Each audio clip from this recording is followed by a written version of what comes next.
जय श्री राम। भाई और दोस्तों, आज हम आपके लिए एक विशेष वीडियो बना रहे हैं।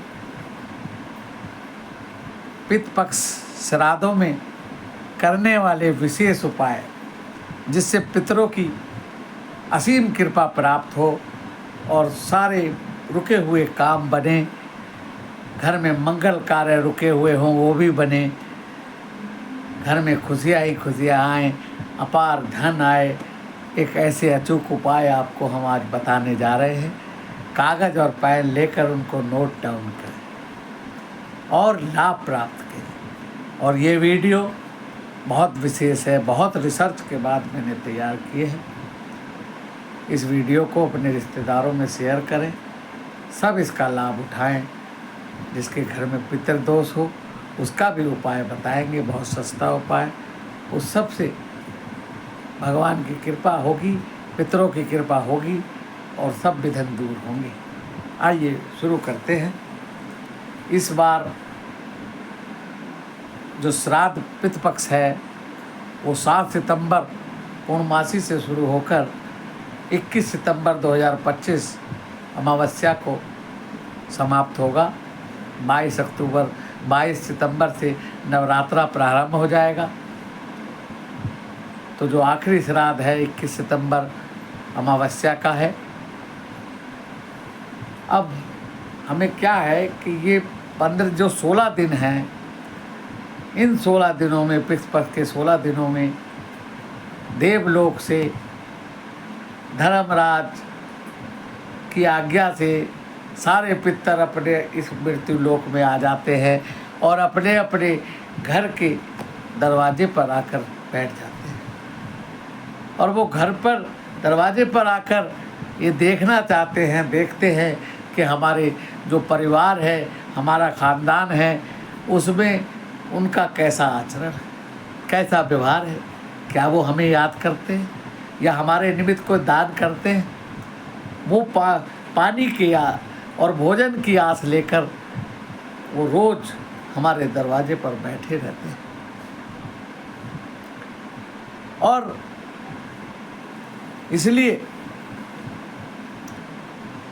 हमें चाहिए कि हम श्राद्ध की जो भी तिथि में हमारे पूर्वज गए हैं, उस तिथि को एक अच्छे ब्राह्मण को हम अपने घर के अंदर भोजन के लिए आमंत्रित करें और उसको अपने पितृ का स्वरूप मानकर प्रसन्नतापूर्वक उसको भोजन कराएं।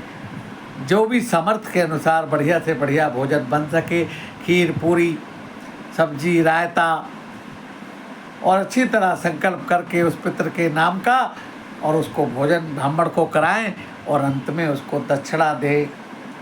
कुछ सीधा दे सकते हैं तो सीधा दे, वस्त्र दे और उसको प्रसन्न करके, उसको प्रसन्न करना अर्थात अपने पितृ को प्रसन्न करना है। उसको प्रसन्न करके उससे आशीर्वाद ले, चरण स्पर्श करें।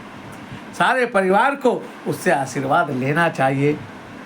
इससे हमारे पितृ का आशीर्वाद हमें परिवार को पूरे प्राप्त होता है। अब ये तो हो गई एक विधान कि जिस तिथि को जिसका पितृ गया है, जिसका पूर्वज गया है, उस तिथि को हमने ब्राह्मण भोजन कराना चाहिए। यदि किसी की सामर्थ्य नहीं है कि वो ब्राह्मण भोजन करा सके, तो उसके निमित्त एक भोजन की थाली निकालकर और मंदिर में 11 रुपये रखकर दक्षिणा देकर ब्राह्मण मंदिर में पंडित जी से संकल्प करा कर वहाँ दे दे। और अगर उसकी भी सामर्थ्य नहीं है तो भाइयों और दोस्तों, एक आधा किलो दूध की थैली और 250 ग्राम चावल और 250 ग्राम चीनी लेकर और 11 रुपये लगाकर मंदिर में जाकर पंडित जी को संकल्प कराकर सूखा सीधा दे दे। इससे भी वो आपके पितर प्रसन्न हो जाएंगे। ये सभी सनातनियों को, सभी को हमारे शास्त्र के अनुसार ये कर्म करना चाहिए। ये श्राद्ध कर्म त्रेता युग में भगवान राम ने भी किया।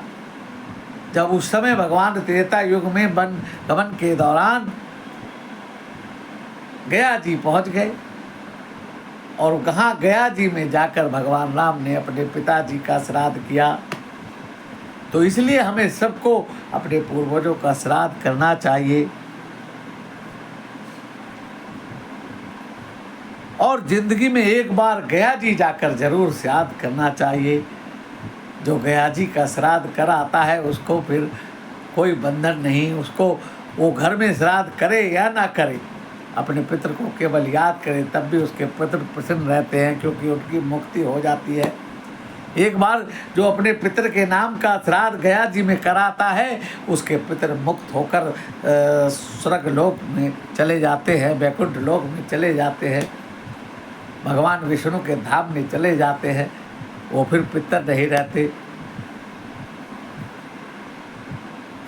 तो भाइयों और दोस्तों, लेकिन अब यदि कोई ना जा पाए गया जी तो क्या करे? तो ये जो 15-16 दिन हैं पितृपक्ष के श्राद्धों के, इनमें जो गयासुर नाम का देवता है वो गाय के मुख में वास करता है। तो हमें क्या करना है? एक आटे की लोई लेकर उसमें काले तिल, जौ और थोड़ा गुड़ लगाकर रोज़ाना सुबह गाय को पितर का नाम लेकर गाय को दें। इससे भी हमारे पितर प्रसन्न होते हैं। अब हम पितृ प्राप्ति का एक विशेष उपाय बताएंगे, उसको नोट डाउन करें। पूर्णिमा से लेकर अमावस्या तक रोजाना सुबह नहा धोकर आधा किलो दूध, 250 ग्राम चावल, 250 ग्राम चीनी और 11 रुपए साथ में दक्षिणा और पंडित जी के पास मंदिर में ले जाकर और समस्त पितरों के नाम का संकल्प दे और ये डेली रूटीन पूरा करे, पूरे श्राद्ध 16 दिन। और फिर देखो पितरों की कितनी कृपा बरसती है।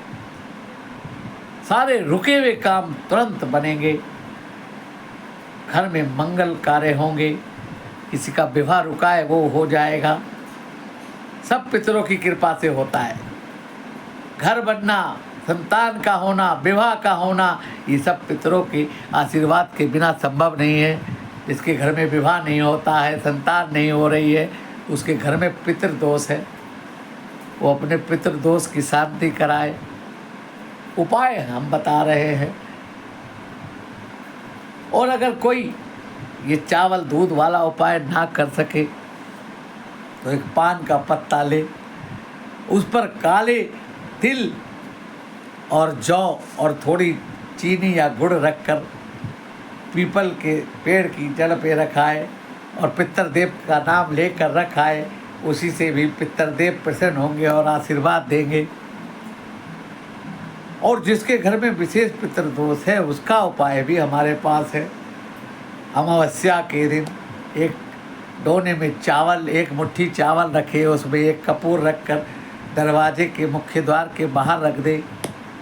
और अगले दिन जिस दिन नवरात्रा है सुबह उठते ही उस कपूर को जला दे और बाकी बचे हुए चावल पक्षियों को कहीं दूर डाल दे, घर के बाहर कहीं।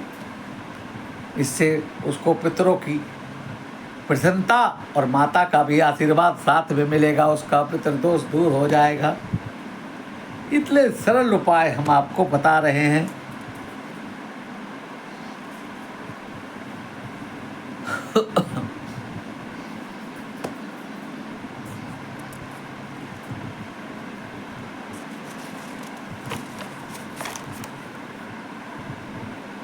पांच चीजें पितरों के अधीन होती हैं: लाभ, हानि, जीवन, मरण। ऐसा एक श्लोक आता है रामायण में कि लाभ, हानि, जीवन, मरण सब विधि हाथ। ये सब परमात्मा के हाथ है, लेकिन पितरों की कृपा हो जाए तो सब कुछ संभव हो जाता है। जिसको ये पता न हो कि उसके पितर किस तिथि को गए हैं, उसे अमावस्या के दिन श्राद्ध करना चाहिए और अपने पितरों की प्रसन्नता के निमित्त प्रसन्नता से श्राद्ध करें। और अगर श्राद्ध के दिन गीता के 7वें अध्याय का पाठ करें, उससे भी पितर मुक्त होते हैं। अमावस्या के दिन सरसों के तेल का दीपक पीपल के नीचे जलाने से भी पितर बहुत प्रसन्न होते हैं। और ओम पितृदेवाय नमः के मंत्र का जाप करना चाहिए। मनुष्य जीवन में 3 ऋण होते हैं, एक देव ऋण, ऋषि ऋण और पितृ ऋण। हवन करने से देव ऋण उतरता है, ऋषि ऋण कथा सुनने से उतरता है भगवान की कथा, और पितृ ऋण श्राद्ध कर्म करने से पितृ ऋण उतरता है, पितरों का ऋण उतरता है। आज की वीडियो को यहीं विराम देते हैं, काफ़ी लंबी हो गई है। आगे हम अब श्राद्धों के बारे में हम और विस्तार से इसके पार्ट 2 में हम बताएंगे। हमारी वीडियो अच्छी लगे तो अपने रिश्तेदारों में, दोस्तों में शेयर करें, ताकि वो भी इसके उपायों का लाभ उठा सके। इसी के साथ सभी को जय श्री राम।